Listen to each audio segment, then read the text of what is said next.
আসসালামু আলাইকুম প্রিয় শিক্ষার্থীরা, কেমন আছো তোমরা? আশা করি তোমরা প্রত্যেকেই ভালো রয়েছো। আজকে আমরা খুব চমৎকার একটা টপিকস দেখব, সেটি হলো যে কিভাবে করে মুহূর্তের মধ্যে মূলদ সংখ্যা এবং অমূলদ সংখ্যা নির্ণয় করা যায়। দেখো, তোমাকে যদি বলা হয় যে নিচের কোনটি মূলদ,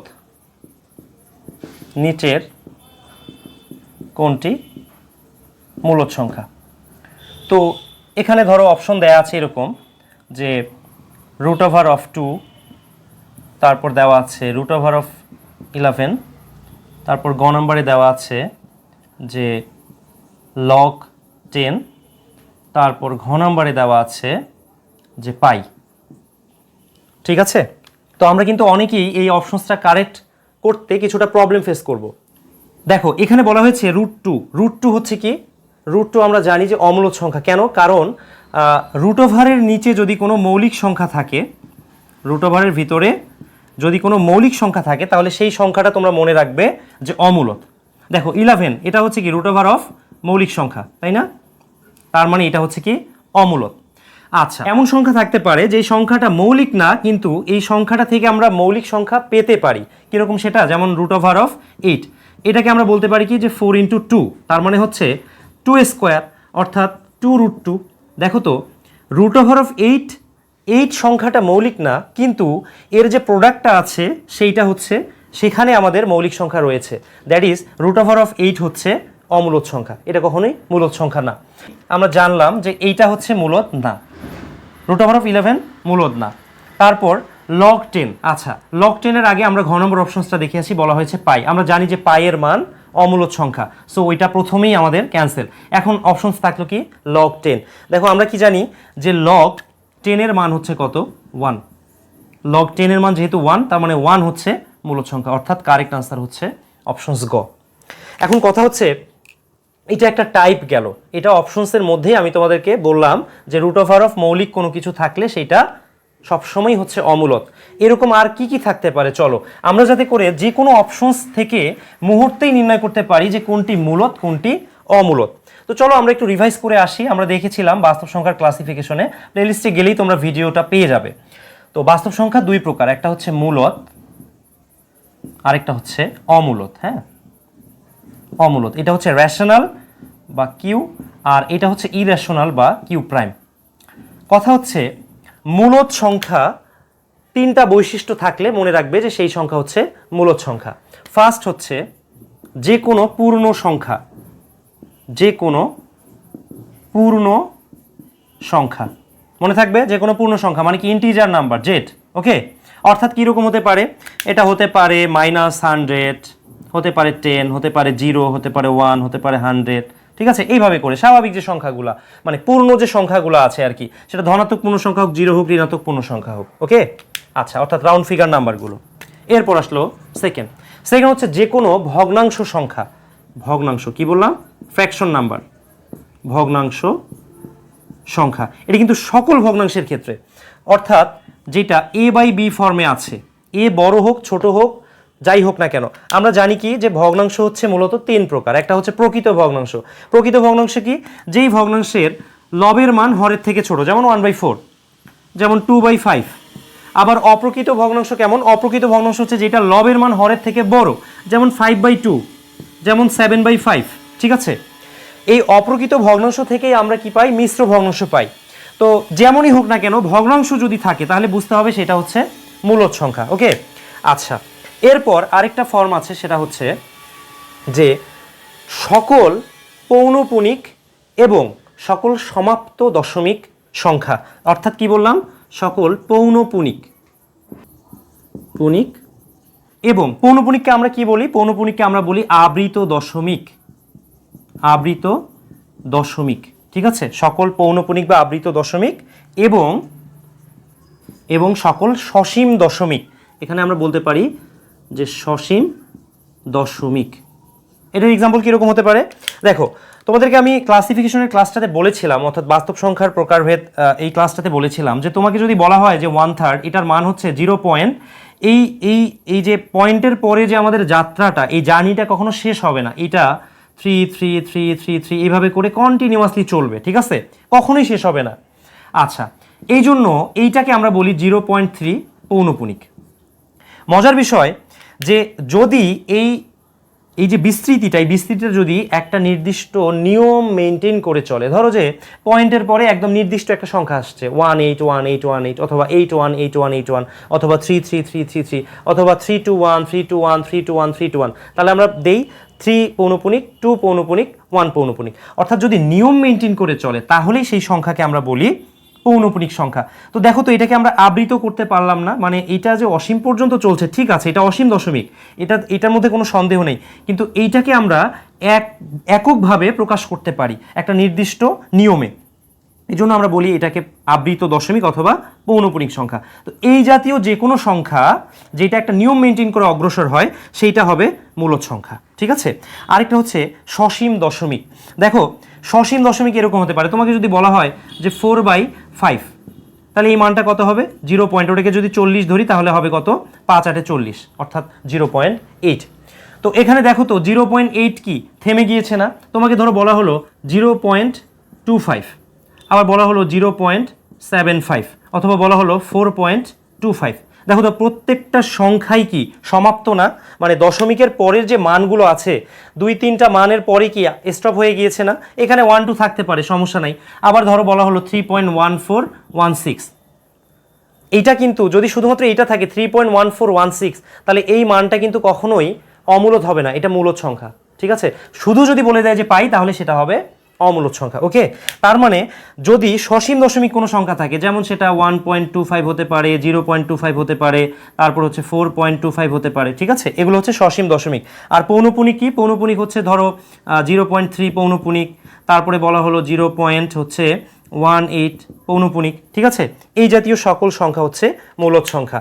এই কয়েকটা কেসের বাহিরে আর কোনো কেস নাই মূলদ সংখ্যার, এটা তোমরা মনে রাখবে। তার মানে কি মূলদ সংখ্যা যদি এটাকে আরেকটা ক্যাটাগরি করো তাহলে 4 নাম্বার আরেকটা ক্যাটাগরি পাবো। আমরা এটাকে একটা ক্যাটাগরির মধ্যে বলেছি। প্রথমে বলেছি কি যে কোনো পূর্ণ সংখ্যা, তারপর যে কোনো ভগ্নাংশ সংখ্যা, ঠিক আছে। আর থার্ড নম্বরে বলেছি কি যে সকল পৌনপুনিক, আবৃত দশমিক এবং সসীম দশমিক, ওকে। আচ্ছা এখন আসো অমূলদ সংখ্যা। তাহলে অমূলদ সংখ্যাগুলো কি কি চলো দেখে ফেলি। অমূলদ সংখ্যা হচ্ছে, মনে রাখবে যে যদি রুট ওভারের ভিতরে কোনো মৌলিক সংখ্যা থাকে, রুট ওভারের ভিতরে যদি কোনো মৌলিক সংখ্যা থাকে, মৌলিক সংখ্যা, তাহলে মনে করবে যে সেই সংখ্যাটা হচ্ছে অমূলদ সংখ্যা। কীরকম হতে পারে সেটা? এক্সাম্পল হচ্ছে যেমন তোমাকে বলা হলো যে √2, √3, √7, ঠিক আছে, √, ধরো যে 11, ঠিক আছে, √13, এগুলো সবগুলোই হচ্ছে অমূলদ সংখ্যা, ওকে। কিন্তু তোমাকে বলা হলো √9, দেখো তো এটা কি আমরা কি পাই 3², তার মানে কি 3 পাই না? √ কিন্তু 3 পাচ্ছি। সো √9 কখনোই অমূলদ সংখ্যা না, এটা হচ্ছে মূলদ সংখ্যা, ওকে। তার মানে মনে থাকবে তোমাদের, আশা করি, যে √ মৌলিক সংখ্যা মানে হচ্ছে কি অমূলদ সংখ্যা। এরপরে আসো, এরপরে সেকেন্ড হচ্ছে অনিয়ম তান্ত্রিক অসীম দশমিক ভগ্নাংশ। অনিয়মিত অসীম, অর্থাৎ আমরা এখানে বলেছি কি আবৃত দশমিক, যদি অনাবৃত দশমিক কোনো সংখ্যা হয়, ঠিক আছে, অর্থাৎ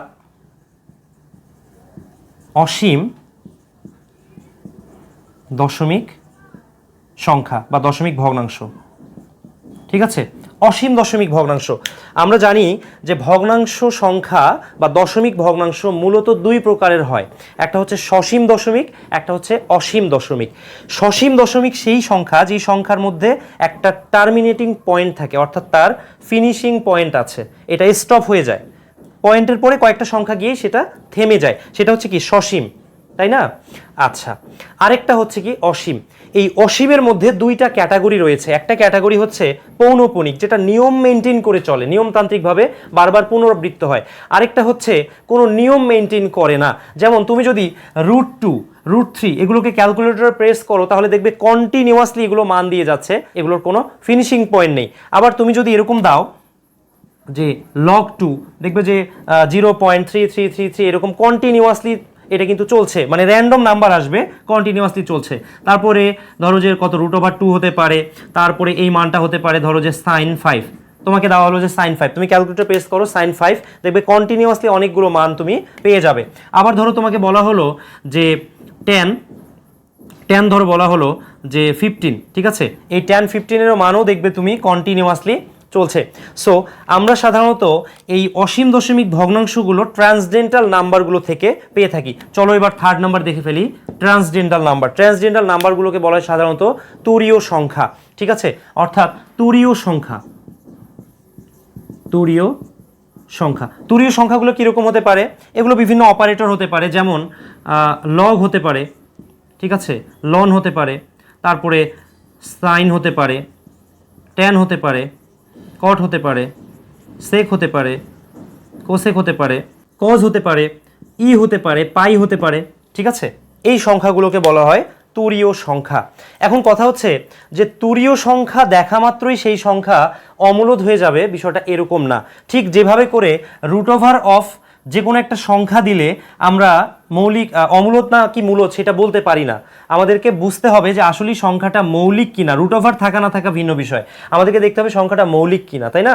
সেম অ্যাজ তুরীয় সংখ্যার মধ্যে তুরীয় যে অপারেটরগুলো আছে এই অপারেটরগুলোর মধ্যে আমরা কি সংখ্যা ইনপুট হিসেবে দিচ্ছি সেটার উপর ডিপেন্ড করবে যে আসলে সেটা মূলদ নাকি অমূলদ। যেমন তোমাকে যদি বলা হয় এরকম যে লগ 100, দেখো লগ 100 মানে কত?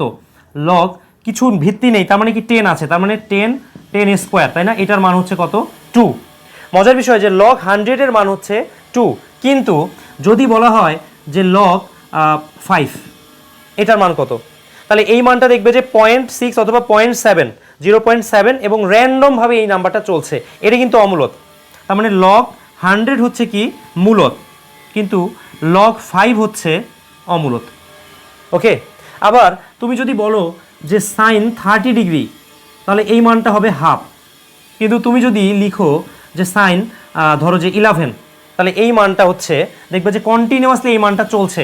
এটা এমন কোনো পূর্ণ সংখ্যা নেই যেই দুটোকে ভাগ করলে সাইন 11 এর সমান এক্স্যাক্টলি পাওয়া যাবে। সো এই সংখ্যাটা, এই সাইন 11 হবে কি অমূলদ সংখ্যা। বুঝতে পেরেছি আমরা? সো প্রিয় শিক্ষার্থীরা, আমি আশা করি তোমরা খুব ভালো মতো বুঝতে পেরেছো। অমূলদ সংখ্যার এই 3টা ক্যাটাগরির বাইরে আর কোনো ক্যাটাগরি পসিবল না। কারণ হচ্ছে তুমি যেই সংখ্যাটাই বুঝবে যে অমূলদ, সেই সংখ্যাটা অবশ্যই কন্টিনিউয়াসলি চলবে অসীম পর্যন্ত, এবং ওই সংখ্যাটা কোনো সংখ্যার ভাগ করে, পূর্ণ সংখ্যাকে ভাগ করে কখনো ওই সংখ্যাটা পাওয়া যাবে না।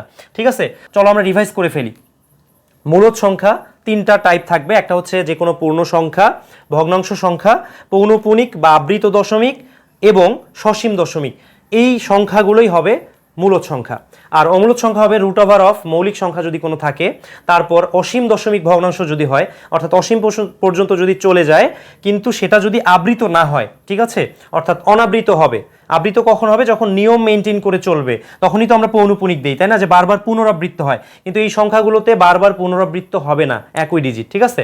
আচ্ছা, এরপরে হচ্ছে তুরীয় সংখ্যা, তুরীয় ট্রান্সডেন্টাল যে নাম্বারগুলো বলা হয়, তুরীয় সংখ্যাগুলো লগ, লন, সাইন, ট্যান, কট, সেক, কোসেক, ঠিক আছে, তারপরে ই, পাই, এই জাতীয় সংখ্যাগুলো। তো তবে এই তুরীয় সংখ্যাগুলোর ক্ষেত্রে কি ইনপুট হিসেবে নিচ্ছে সেইটার উপর কিন্তু ডিপেন্ড করে, কারণ এগুলো এক একভাবে আউটপুট দিয়ে থাকে। যেমন যদি বলা হয় এরকম যে tan 45, তাহলে tan 45 এর মান আমরা পাবো কত? 1। আর যদি বলা হয় যে tan 10, তাহলে এটা আমরা কন্টিনিউয়াসলি পাবো, এই মানটা কখনো স্টপ হবে না। সো সবসময়ই যে তুরীয় সংখ্যা এই অপারেটরগুলোর দেখা মাত্রই যে অমূলদ বলতে হবে বিষয়টা এরকমটা না, দেখতে হবে যে তার মধ্যে কি ইনপুট রয়েছে। ঠিক আছে প্রিয় শিক্ষার্থীরা, এই ছিল আমাদের মূলদ অমূলদ নির্ণয়ের কৌশল। আমি আশা করি তোমরা ক্লাসটা খুব ভালো মতো বুঝতে পেরেছো। বেসিক ক্লাসটা তোমরা দেখে নিও, বাস্তব সংখ্যার প্রকারভেদ, তাহলে আশা করি খুব ভালো মতো ডিপলি বিষয়গুলো বুঝতে পারবে। Best wishes for all. আসসালামু আলাইকুম।